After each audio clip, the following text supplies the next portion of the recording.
مشرق وسطی میں ایران اور ترکیہ کے ڈرونز نے صہیونی ریاست کے لیے خطرے کی گھنٹی بجا دی۔ مشرق وسطی کی فضا میں گھومتے کم خرچ مگر خطرناک ڈرونز کی دوڑ نے امریکہ کو بھی پریشان کر دیا۔ حجم میں چھوٹے اور انتہائی کم خرچ والے ڈرونز فضا میں بغیر کسی ڈر کے اڑ سکتے ہیں۔ یہ کہیں سے بھی اڑ سکتے ہیں اور کسی قصبے، جنگل، یہاں تک کہ بحری بیڑے پر بھی لینڈ کر سکتے ہیں۔ یہ ڈرونز جاسوسی کا کام بھی کرتے ہیں، ہدف کو نشانہ بھی بنا سکتے ہیں اور زمین پر ہونے والی جنگوں کی سمت کا تعین بھی کر سکتے ہیں۔ ان کو استعمال کرنے کے لیے بہت زیادہ فوجی نفری کی ضرورت نہیں، بلکہ صرف ایک ایسا شخص درکار ہے جو گراؤنڈ پر بیٹھ کر اسے کنٹرول کر سکے۔ مشرق وسطی میں ڈرونز کی دوڑ میں اسرائیل کا نام سب سے پہلے لیا جاتا ہے، لیکن اسرائیل کو ٹکر دینے کے لیے ایران اور ترکیہ کے ڈرونز سے صہیونی ریاست کے لیے خوف کی فضا پیدا کر دی ہے۔ مشرق وسطی میں جاری ڈرونز کی دوڑ میں ایران ایک اہم کھلاڑی ہے، جس نے اسرائیل کی نیندیں حرام کر رکھی ہیں۔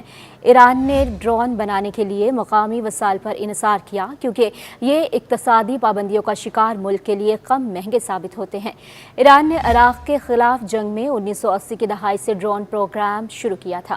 تہران کے ڈرونز تیار کرنے اور ان میں سے متعدد کو روس کو برآمد کرنے کے محتوا کانکشی پروگرام سے امریکہ کو شدید تحفظات رہے ہیں۔ امریکی محکمہ خارجہ کی جانب سے ایران کو امریکی نژاد الیکٹرانک پرزوں کی فروخت میں سہولت فراہم کرنے کے الزام میں ایران، ملائیشیا، چین اور انڈونیشیا میں موجود 10 اداروں اور 4 افراد کے نیٹ ورک پر پابندیاں عائد کر دی تھی۔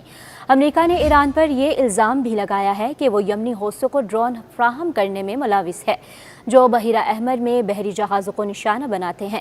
گزشتہ سال اکتوبر میں ایرانی وزارت دفاع نے مہاجر 10 نامی ڈرون کی رونمائی کرتے ہوئے کہا تھا کہ یہ 24 گھنٹے 210 کلومیٹر کی رفتار سے 7000 میٹر کی بلندی پر پرواز کرنے کی صلاحیت رکھتا ہے اور 2000 کلومیٹر تک کی رینج میں آپریشنز کر سکتا ہے۔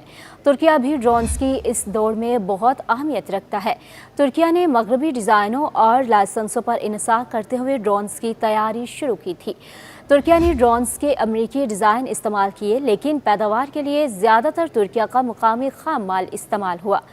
بیرکتار TB2 ڈرون جو 25,000 فٹ کی بلندی پر 24 گھنٹے ہوا میں رہ سکتا ہے، ترکیہ کی جانب سے تیار کیا جانے والا پہلا ڈرون سمجھا جاتا ہے۔ یہ ڈرونز 2016 میں شام میں استعمال ہونے والا ترکیہ کا سب سے نمایاں ہتھیار تھے۔ اسی طرح 2019 میں لیبیا میں بھی ترکیہ نے انہی ڈرونز کا سہارا لیا۔ ترکیہ کے سرکاری اعداد و شمار کے مطابق سن 2022 میں بیرکتار ڈرون بنانے والی کمپنی نے 27 ممالک کے ساتھ برآمدی معاہدوں پر دستخط کیے۔ اس ضمن میں ان کی کل آمدنی 1.18 ارب ڈالر رہی ہے۔ اس ڈرون کے سب سے نمایاں خریدار یوکرین، پولینڈ، آذربائیجان، مراکش، کویت، متحدہ عرب امارات، ایتھوپیا، ترکمانستان، قرقیزستان، رومانیہ اور البانیہ ہیں۔ ہتھیار کے طور پر ڈرونز میں عرب ممالک کی دلچسپی بڑھی ہے، جن میں متحدہ عرب امارات، سعودی عرب اور مصر سب سے نمایاں ہیں۔ تعلقات معمول پر آنے کے بعد متحدہ عرب امارات اور اسرائیل نے ڈرون بیڑے تیار کرنے کے لیے مشترکہ طور پر کام کیا۔ اماراتی کمپنی ایج اور اسرائیلی ایروسپیس انڈسٹریز کمپنی ڈرونز کا مقابلہ کرنے کے لیے ایک نظام بھی تیار کر رہی ہیں۔ سعودی عرب کی جانب سے بھی ڈرونز میں خاصی دلچسپی دکھائی گئی ہے اور اس میں ایک ایسے وقت میں اضافہ ہوا ہے جب حوثیوں کی جانب سے سرکاری سعودی اعداد و شمار کے مطابق 2015 میں یمن میں جنگ کے آغاز سے لے کر 2021 تک سعودی عرب کی اسٹریٹجک تنصیبات پر ڈرون حملوں سے تقریباً 851 حملے کیے گئے۔ ان سب میں استعمال ہونے والے ڈرون ایرانی ساختہ بتائے جاتے ہیں۔ 21 اگست 2021 کو ڈیفنس نیوز ویب سائٹ نے بتایا تھا کہ 2 سعودی کمپنی نے اسکائی گارڈ ڈرون کی تیاری کے لیے ایک معاہدے پر دستخط کیے ہیں۔ سعودی عرب نے ترک ہوائی جہاز خریدنے کے بعد ڈرون انڈسٹری کو مقامی بنانے کا سہارا لیا اور دونوں ممالک کے درمیان برسوں کی جغرافیائی سیاسی کشیدگی کے بعد ستمبر 2023 میں ایک ترک کمپنی کے ساتھ معاہدہ کیا۔ 2 سعودی کمپنیوں نے آپریشنل تعیناتی کے لیے اسکائی گارڈ UAV کی تیاری جاری رکھنے کے علاوہ ترک ساختہ رائل SU درمیانے درجے کی اونچائی کرنے والے ڈرونز خریدے ہیں۔ ڈرونز کی دنیا میں خطے کا ایک اور اہم کھلاڑی مصر ہے، جس نے ڈرون ہتھیاروں کی تیاری کے شعبے میں بڑے ممالک کے ساتھ شراکت داری کی ہے۔ اور جدید ڈیزائن اور مینوفیکچرنگ لائسنس حاصل کرنے سے مینوفیکچرنگ کے لیے موزوں ماحول پیدا ہوا ہے۔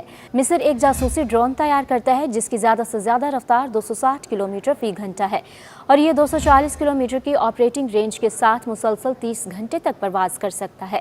ماہرین کا خیال ہے کہ مشرق وسطیٰ میں آسمان اور زمین پر بھی ڈرونز کے حوالے سے کوئی خاص رکاوٹ نہیں ہے، خاص طور پر سخت مسلح سیاسی تنازعات کے بعد عراق، شام، یمن، لیبیا اور سوڈان کی فوجوں کی صلاحیتیں خاصی کم ہو گئی ہیں۔